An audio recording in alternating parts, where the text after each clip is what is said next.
at least one of the games, one of the 3 games. 你们有多少人是至少玩其中一种游戏的？至少。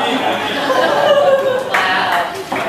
And how many of you are interested in game art or studying game art?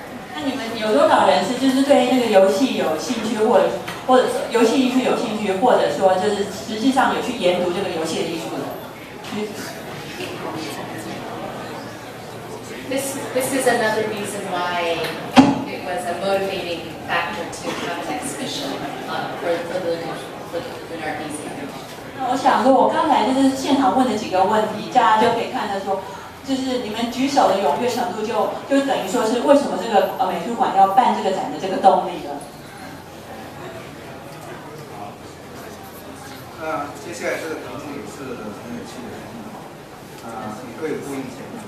那可能后期要求什么？因为很简单，作为报写的艺术家，最富挑战性的地方是什么？那这里这个题目其实，这个题目他们自己定的，所以我在想说，他定这个题目很实际。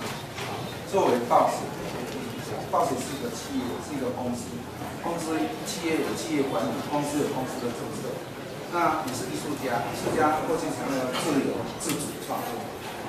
那这个我们举一个例子。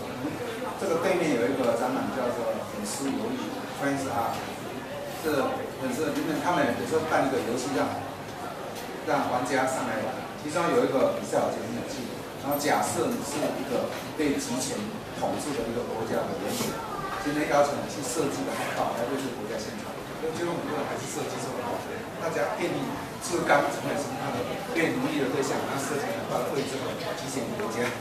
这个我不知道设计这个游戏本身是不是有一种武装做的味道，或是说今天在这个企业里面，企业其实是要面对竞争的，全球竞争的，企业其实是要集体作战的。我是艺术家，我们一直讲，作为艺术家的心理强烈是自由自主，这里面常常会有冲突。这个题目特别被列出来，是他们列出来的。我想说，是不是他们要特别要把这里面的困难度去